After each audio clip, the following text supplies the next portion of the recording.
अस्सलाम वालेकुम students, I hope आप सब ठीक होंगे। आज हम स्टार्ट करेंगे क्लास 11 के book mathematics chapter 3 exercise 3.1 question number 4।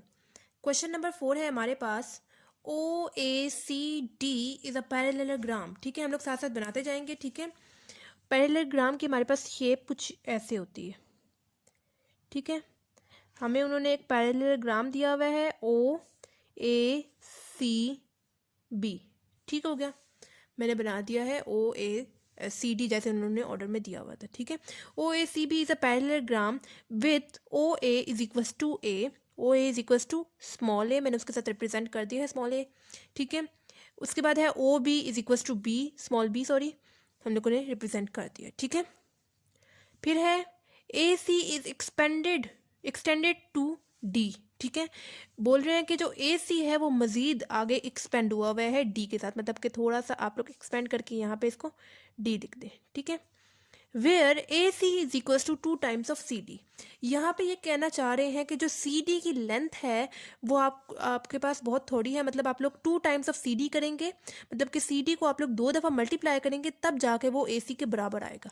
ठीक है, आपने क्या किया, ए सी को थोड़ा सा एक्सपेंड करके डी की तरफ लेके गए। ठीक है, उसके आगे वही बता रहे हैं कि ए सी जो है is equal to 2 times of C D, यानी सी डी को आप लोग दो मल्टीप्लाई 2 करेंगे तब आपके पास जो है वो ए सी की लेंथ के बराबर सी डी आएगा। ठीक है, यानी आप लोग आसान अल्फाजों में ये कहें 1/2 मतलब कि सी डी की लेंथ है। ठीक है, as compare to C D, मतलब ए सी का आपको तो फुल लेंथ है, सी डी आपके पास उसी का हाफ हो जाएगा, यानी 1/2 हो जाएगा। ठीक है, तो हम लोग थोड़े से एरोस लगा देते हैं, मतलब ऐसे ऐसे और ऐसे करके। ठीक है, हमने एरोस भी लगा दिए हैं। उसके आगे वो बोल रहे हैं find in terms of a and b. आपके पास जो 3 पार्ट्स दिए हुए हैं उनका आंसर ए एंड बी के फॉर्म में आना चाहिए। ठीक है, अब यहाँ पे हमें सबसे पहले फर्स्ट पार्ट दिया हुआ है ए डी। ए डी में आप लोग देखें तो हमारे पास 2 चीज़ें आ रही हैं, ए सी एंड सी डी। ठीक है, तो आप लोग क्या लिखेंगे, ए सी प्लस सी डी। ठीक हो गया, 2 चीज़ें आ रही थी तो मैंने लिख दी। अच्छा, ये यहाँ पे देखें बी है तो उसके ऑपोजिट साइड मतलब के पैरेलल साइड आपके पास जो चीज़ यहाँ पे है वो भी यहाँ पे आ जाएगी, मतलब ओ बी के पैरेलल हमारे पास क्या है, ऑपोजिट साइड हमारे पास क्या है, ए सी है। ठीक है, तो जो चीज़ यहाँ पे लिखी हुई है वो चीज़ यहाँ पे भी आ जाएगी हमारे पास। ठीक है, तो ए सी हमारे पास क्या हो जाएगा, बी हो जाएगा। ठीक है, प्लस सी डी आपके पास क्या है, 1/2। 1/2 सिंपल आप लोगों ने नहीं लिखना, 1/2 बी है। ठीक है, 1/2 बी कौन सा, ये वाला बी। ठीक है, 1/2 हम लोगों ने बताया हाफ लेंथ है उसकी एज कम्पेयर टू ए सी। ठीक है, ए सी की तो फुल है, तो सी डी जो है वो ए सी का हाफ है। ठीक है, और बी हम लोगों ने जो है यहाँ पे जो लिखा है जो यहाँ पे शो किया है तो उसका हाफ बी है। ठीक है, तो यहाँ पे आप लोगों ने बी लिखा देना है। 2 उधर जाएगा तो मल्टीप्लाई होगा, तो हो जाएगा 2b प्लस यहाँ पे 1 मल्टीप्लाई बाय बी मेरे पास क्या हो जाएगा, बी हो जाएगा डिवाइडेड बाय 2 हो जाएगा। ठीक है, 2b प्लस बी मेरे पास क्या हो जाएगा, 3b डिवाइडेड बाय 2। ठीक है, ये मेरे पास आ गया है ए डी का आंसर।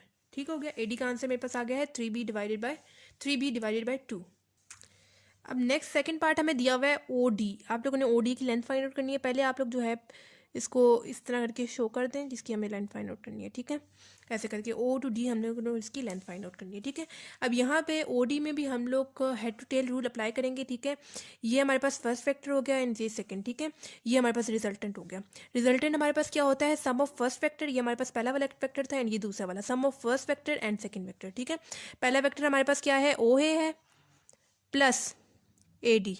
ठीक है, रिजल्टेंट हमारे पास क्या है, ओ डी है। ठीक है, हम लोगों ने यहाँ पे head to tail rule apply किया है। रिजल्टेंट हमारे पास क्या होता है कि sum of first and second vector. ठीक है, फर्स्ट वेक्टर हमारे पास ओ ए था तो लिख दिया ओ ए प्लस सेकेंड वेक्टर यानी ए डी। ठीक है, तो अब यहाँ पे हम लोग वैल्यूज पुट करेंगे। ओ ए की वैल्यू हमारे पास क्या है, ए है, प्लस ए डी की वैल्यू हम लोगों ने पहले ही फाइंड आउट की है जो कि क्या है, 3b डिवाइडेड बाय 2 है। ठीक है,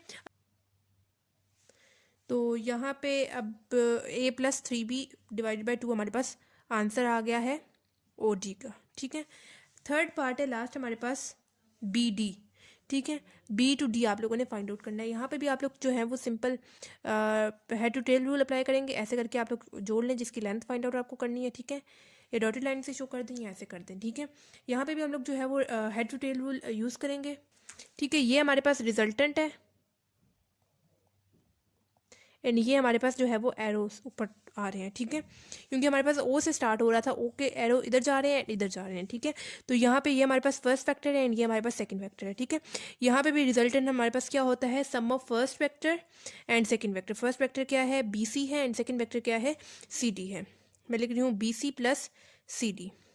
बी सी हमारे पास क्या है, यहाँ पे देखें ए है, ऊपर हमारे पास क्या हो जाएगा, ए हो जाएगा, क्योंकि जो चीज़ जैसे यहाँ पे ओ ए के बिल्कुल हमारे पास ऑपोजिट कौन सी चीज़ है, बी सी है। जो चीज़ यहाँ पे लिखी हुई है वो चीज़ हम लोग ऊपर भी लिख देंगे, और एरोस भी देख सकते हैं आप लोग सेम है, तो पॉजिटिव ए ही आएगा, ठीक है। यहाँ पे बी सी की वैल्यू क्या आ गई, ए आ गई, प्लस सी डी की वैल्यू हमें गिवन थी यानी 1/2 बी। तो ये है हमारे पास थर्ड पार्ट का आंसर, ठीक है। इस टाइप के जो क्वेश्चंस हैं, जो 3.1 में जितने भी क्वेश्चंस हैं वो आपके पास ऑब्जेक्टिव में ही आएंगे, ये आपके पास हरगिज़ 4 नंबर के सब्जेक्टिव में नहीं आएंगे, ठीक है। तो आप लोग इसको ऐसा MCQs प्रिपेयर कर सकते हैं, ठीक है। तो अगर आपको इस क्वेश्चन से रिलेटेड या पिछले किसी भी क्वेश्चन से रिलेटेड कोई प्रॉब्लम हो तो आप लोग मुझसे कमेंट बॉक्स में पूछ सकते हैं। सिर्फ हम लोगों ने क्या किया था, हमें इस क्वेश्चन में सब कुछ गिवन था, OACB इन्होंने बताया कि एक पैरेललोग्राम है, हम लोगों ने बना दिया, उसी के साथ हम लोगों ने हमें चीज़ें बताई हुई थी। तो आप लोगों ने बस ये याद रखना है कि जो चीज़ जैसे ओ भी हम लोगों ने स्टार्ट में ओ भी हमारे पास ऑपोजिट है AC के, जो चीज़ यहाँ पे लिखी हुई थी हम लोगों ने यहाँ पे भी लिख दी, ठीक है। उसी तरह OA यहाँ पे हमारे पास A के इक्वल है, तो जो उसके ऑपोजिट चीज़ है यानी BC उसको भी हम लोगों ने A के साथ शो कर दिया। और एरोस, अगर यहाँ पे सीधा एरो लगा हुआ है, यहाँ पे नीचे, यहाँ पे ऊपर की तरफ एरो लगा हुआ है, यहाँ पे नीचे की तरफ होता तो मैं -B लिखती, ठीक है। एरोस भी आप लोगों ने देखने हैं कि सेम होने चाहिए, ठीक है। उसी तरह यहाँ पे भी एरोस सेम थे तो मैंने +A लिखा। अगर एरोस चेंज होते यानी यहाँ पे ऐसे होता, राइट साइड पे होता और यहाँ पे लेफ्ट साइड पे होता, तो आपके पास यहाँ पे नेगेटिव साइन आता, ठीक है। क्योंकि यहाँ पे तो हमें पहले से गिवन था, यहाँ पे हम लोगों ने चेंजेस करने, यहाँ पे एरो दूसरा लगा हुआ, यहाँ पे हम लोग माइनस का साइन लगा देंगे फिर अगर एरोस चेंज हुए, ठीक है। बाकी हम लोगों ने चीज़ें देखते हुए सब कुछ लिख दिया, ठीक है। हेड टू टेल रूल आपको पता होना चाहिए, रिजल्टेंट क्या होता है, sum of first and second vector, ठीक है। ये चीज़ें मेन बातें पता होनी चाहिए, ठीक है। तो कोई भी प्रॉब्लम हो तो आप लोग मुझसे कमेंट बॉक्स में पूछ सकते हैं, और आपने मुझे ये भी बताना है कि आपको मेरी वीडियोस कैसी लग रही हैं, कि ये हेल्पफुल है या नहीं है। और आपने मेरे चैनल को सब्सक्राइब भी करना है ताकि मेरी सारी वीडियोस आपकी तरफ टाइमली पहुंच जाएं, और अपने फ्रेंड्स के साथ भी शेयर करें ताकि उनका भी फ़ायदा हो जाए।